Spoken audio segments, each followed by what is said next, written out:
When you get married, you are going to discover that as powerful as sex is, even sex will become a responsibility. It's when you are not yet married that demons are touching your emotion. You say, hey, when you get married, you will know that demons were involved. You saw the lady's leg, you say, Jesus.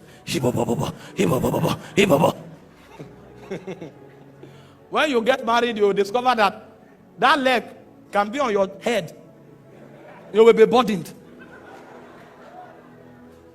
Because Eros is motivated by what you consider beautiful. A point will come, it will diminish. You will now discover that Eros is not enough to bond you. That's why those who run to marriage because of sex, after 1 month they run out. There are 4 words for love in the Greek.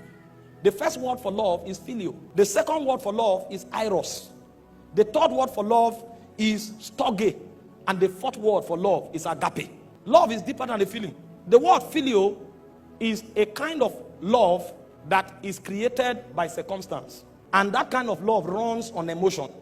So if I'm in a place with somebody for a while, because that location kept us in that place, we are going to discover that there are few things that connect us.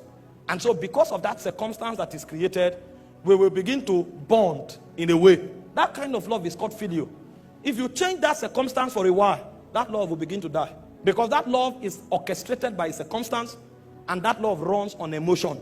If you change the circumstance and you alter the emotion, that love will die. It's called phileo. Friendship operates at that level. And then you have what we call Eros. Eros is romantic love. Romantic love is motivated by your definition of beauty. It's an affection that goes in the direction of what you consider to be beautiful. And so, for example, if you consider a fair complexion to be beautiful, when you see somebody that is fair, you will get to develop that kind of affection towards that person. But over time, you will discover that because the glory of man diminishes, a point will come when that affection won't mean, that look won't mean much to you anymore. And ask those who are married, they will tell you. And the people you meet before you get married, most times, is phileo and Eros you feel for them. The higher kind of love is called storge and agape. Storge is companionship. Storge is built by understanding. Storge is not dependent on emotion. That's why people who have understanding, when they become old, at 70, you will see them hold themselves, walking together. It's called companionship. There are 2 things that bet storge. One is understanding, another is covenant. And covenant runs on blood. So the relationship you have with your brother and your sister is called storge. That love originates from your bloodline. And so you will discover that you will live with your brother for many years. Even if you fight, a point will come, you will need that person. And if you are quarreling and the person dies, you can't sleep. You will not feel it in your mind. It will be a weight on your chest. If you have lost somebody before, you will know. Because that covenant is breaking. And so that detachment will create a weight on you that you can't define. Because that kind of love is covenant oriented, and it is also based on understanding. It is when you get into marriage that you can build storge. There's no way you can build storge before marriage. Because marriage is prosecuted on covenant. And that covenant is enacted on the altar before God, and it is consummated on the bed of affection. And then as you walk with that person over time, you will now begin to build understanding. You will now discover that if that person can discern you and you can discern the person, a kind of love that you can't define begins to grow. You just know, it looks as if you become dependent on yourself so much that you can't do without each other. You can be together for 2 days. There's no Eros operation. There's no sex. But you are gisting and talking to yourself as though sometimes you even gossip with one another. What's happening is storge. You will discover that in one day you talk to yourself more than 20 times. And it's not that initial. This time around is dependence. Companionship is being formed.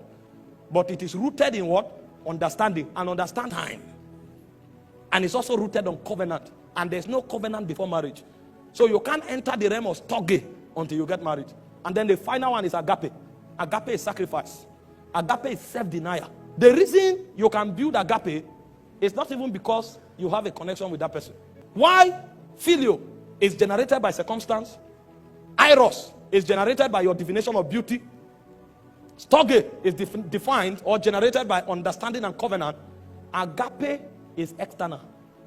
Agape is dependent on the level of trust and obedience you have for another force outside of that marriage. That's why it's called sacrifice. You don't build agape because of your connection with the person. You build agape because of your both connection with a superior being. And so most of the things you do with that person may not be because of that person. It will be because of your loyalty and submission to that being that binds you together.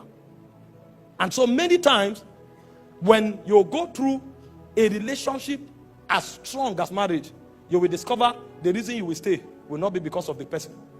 The reason you will stay will be because of your submission to God. That's why it is in worship and it is in loyalty to spirit beings that agape, the subject of agape, can be defined. And you cannot build agape until you marry somebody. Forget about the card you wrote some romantic words and sent. Sacrifice is deeper than card. It's death.